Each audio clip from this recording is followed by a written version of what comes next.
Ottawa saying it's now prepared to issue a passport to Canadian journalist Mohamed Fahmy. We've been following his story closely as he spent more than a year in Cairo prison before being released on bail. He has been working on getting a passport ever since it was originally seized upon his arrest in 2013.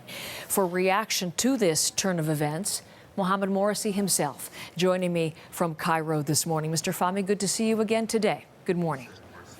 Good afternoon. This is the best news I've heard since I've been released in February. I've been needing a passport because solely in Canada, a passport is used for traveling. Here, you need it for renting a flat, for getting married, for, just proving your identity at checkpoints and banking. So this is the best news really that I've heard so far since I've been released. When will you get the new passport? Well, I spoke to the Canadian ambassador just about an hour ago here, and he said that tomorrow after the trial, because he's going to be with me in that courtroom tomorrow morning for my session, and I will just have to go to the embassy, fill in the applications, and just like any other Canadian citizen, just apply for a new passport. So tomorrow, when you get your passport, does that mean tomorrow you're also getting married?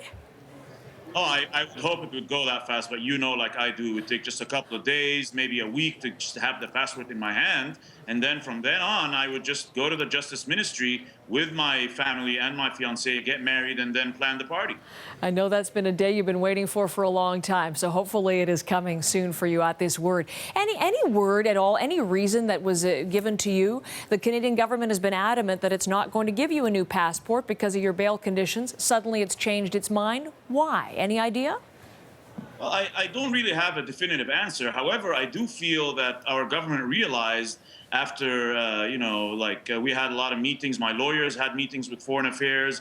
Members of the opposition had reached out to me. Mr. Paul Dewar, Mr. Justin Trudeau, and Mr. Marc Garneau and others have, been just telling the Canadian government there's no legal impediment for, not releasing a passport for me. So I think the government realized that I do need a passport for my security as well here. And of course, you guys, the media, has been great support. And I'm very grateful from day one of this trial, the way the media has supported me in Canada and CBC especially. So I think that the government realized it's the best way to go is to just give me the passport. So you will have it soon. Great news, as you mentioned. And there may well be news in your story tomorrow. You are back in court tomorrow as your retrial continues. I was reading some of the comments you made in speaking to the Canadian press, Mr. Fahmy, and you said tomorrow's will be a milestone session. What's the significance of tomorrow? That's true in every sense of the word, because the video committee, the committee of videographers and specialists who viewed our so-called fabricated videos, are going to submit their report to the judge tomorrow. And I know very well, since I was the manager of that bureau of Al Jazeera English, that none of our reports were biased to the Muslim Brotherhood or any other group or fabricated. So if they do their job and give in the true testimony, then we should be eventually cleared from such bogus charges and, be free to work again as a journalist. Okay, so make or break tomorrow. We'll have coverage then. We'll be watching. But if they look at this and to find out whether they were fabricated, whether they were biased toward the Muslim Brotherhood, I'm wondering about today's event. We've been reporting on Mohamed Morsi being sentenced just this morning to 20 years just on these first convictions.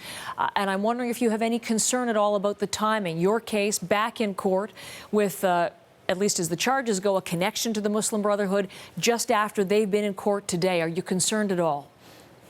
I've been concerned from day one because the main charges in my case is conspiring with the Muslim Brotherhood to produce news to support their agenda. And that's, of course, unacceptable in every sense of the word. And there is this sort of retaliatory sentiment in the judicial community here towards anything Muslim Brotherhood. It's almost like the McCarthyism back in the 60s in the United States, where they're just uprooting anything related to the Muslim Brotherhood, media, advocacy. So I do not want to be placed in that bracket. I do not fit in that bracket. I would never be part of any group, especially the Muslim Brotherhood. So that has always been a concern for me. And as you know, Al Jazeera is owned by Qatar, and there has been political issues between Qatar and Egypt, and that may also affect the judge's decision. So I'm hoping that this is a decision that's not based on any political background. We shall see tomorrow the next chapter, and we'll be following along, as I say, with coverage coming out of the courtroom tomorrow. Mohamed Fahmy, I thank you again for your time today. Thank you very much.